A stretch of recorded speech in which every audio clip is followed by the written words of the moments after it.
Hello students, in the previous lecture we discussed unitary method and solved some questions based on it.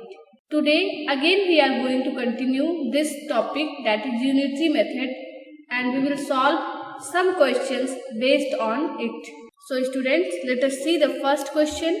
The question is, if it has rained 276 millimeter in the last 3 days, how many centimeter of rain will fall in one full week, that is 7 days.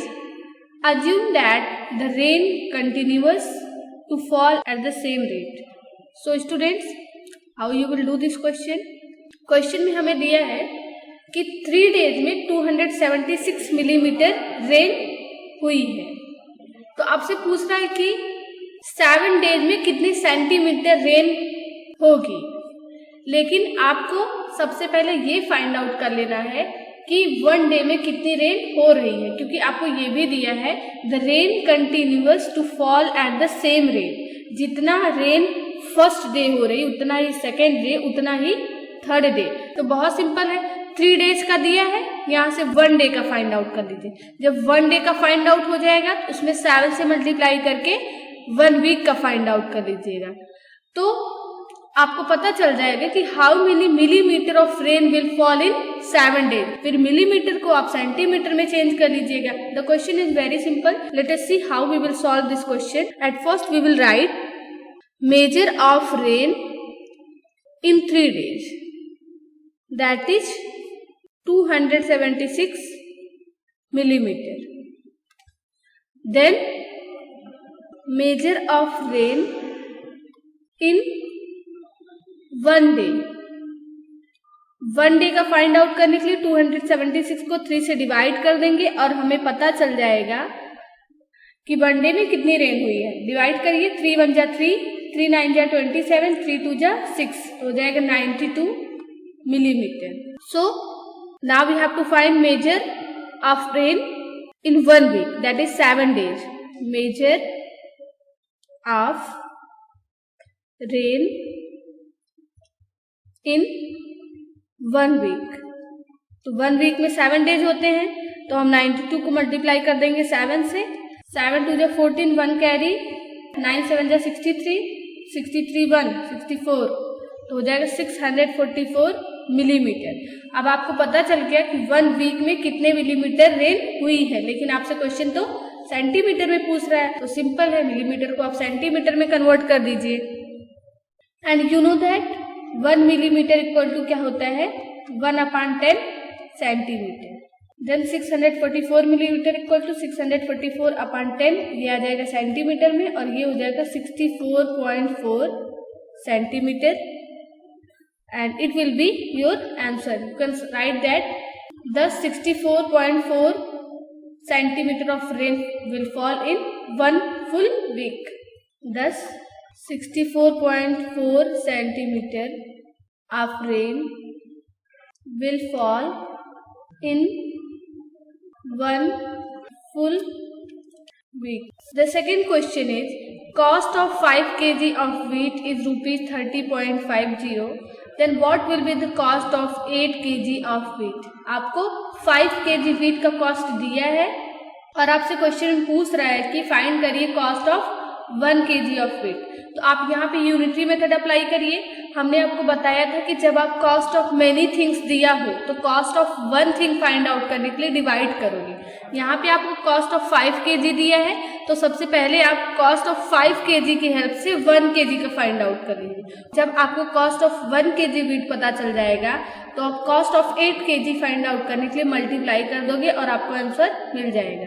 So how you will write the solution of this question? Let us see. You have given that cost of 5 kg wheat, that is equal to rupees 30.50. Then cost of 1 kg wheat equal to, हम divide कर लेंगे rupees 30.50 को किससे, 5 से, तो आ जाएगा 5 6 जा 30, 5 1 जा 5 और यहाँ आ जाएगा 0। इसको सिंपली लिख सकते हो रुपीज 6.50। 1। तो ये किसका कॉस्ट है बेटा? Cost of 1 kg weight. So cost of 8 kg of weight equal to ₹6.1 multiply with 8, that is equal to 8 1 जा 8, 8 6 जा 48। यहाँ पे पॉइंट के बाद 1 डिजिट है तो राइट साइड से 1 डिजिट बाद डेसिमल लगा दीजिए। तो ये हमारा आ गया cost of 8 kg of weight, that will be 48.8 rupees.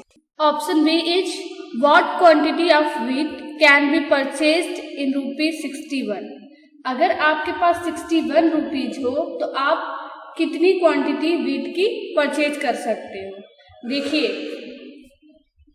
अगर आपके पास 10 रुपीज है एंड आप मान लो कि चॉकलेट लेने जा रहे हो और आपको पता है कि cost of 1 chocolate is 5 rupees, तो बताइए आप 10 रुपीज से कितने चॉकलेट्स खरीद सकते हो?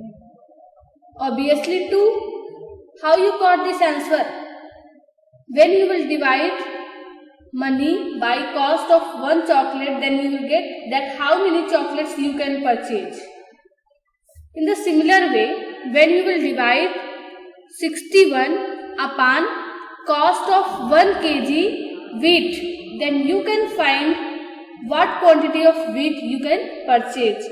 So students, write here wheat purchased in ₹61. This is equal to 61 upon 6.1। जो मनी है, टोटल मनी को आप कॉस्ट ऑफ 1 kg से डिवाइड कर दोगे तो आपको पता चल जाएगा कि कितनी क्वांटिटी आप परचेज कर सकते हो। अब इसको सॉल्व कैसे करोगे? हमको डिनोमिनेटर से डेसिमल हटाना है, तो डेसिमल को हम हटाने के लिए क्या करेंगे बेटा? 10 से मल्टीप्लाई कर देंगे। तो ये हमारा हो जाएगा 61 को जब 10 से मल्टीप्लाई करो 610 अपान 6.1 को जब 10 से मल्टीप्लाई करोगे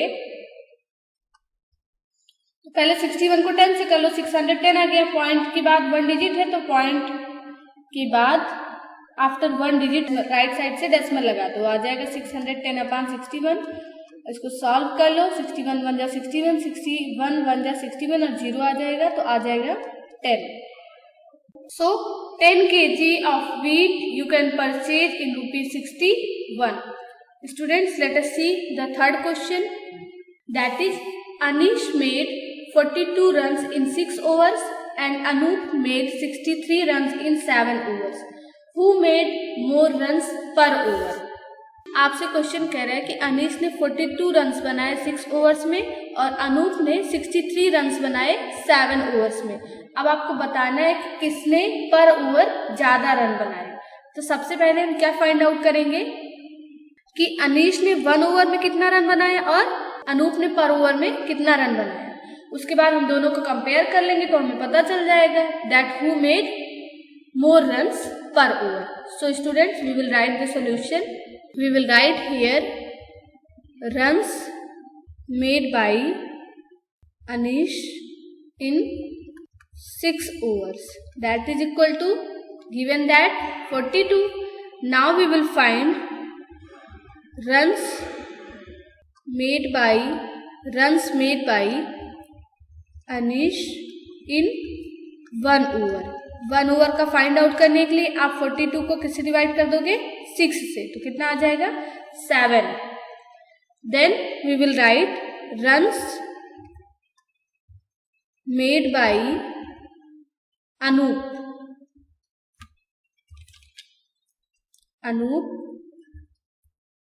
in 7 overs, that is equal to 63. Then runs made by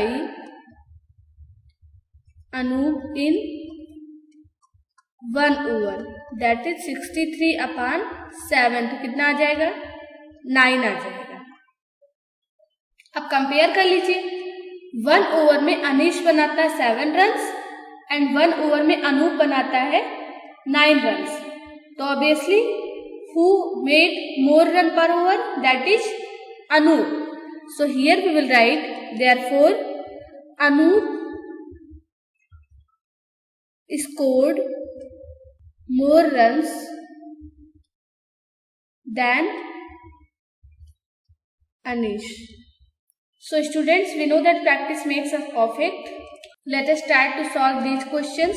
और स्टूडेंट्स, आपको जो मैं एग्जाम्पल्स करवाती हूँ वो भी करना रहता है, ऐसा नहीं कि बस आपको क्लास वर्क ही करना रहता है. सबसे पहले आप लोग जो मैं एग्जाम्पल समझाई हूँ 3 क्वेश्चंस उसको करोगे. After that you will solve your class work and you can check your class work answers from here. Thank you for watching and see you in the next video.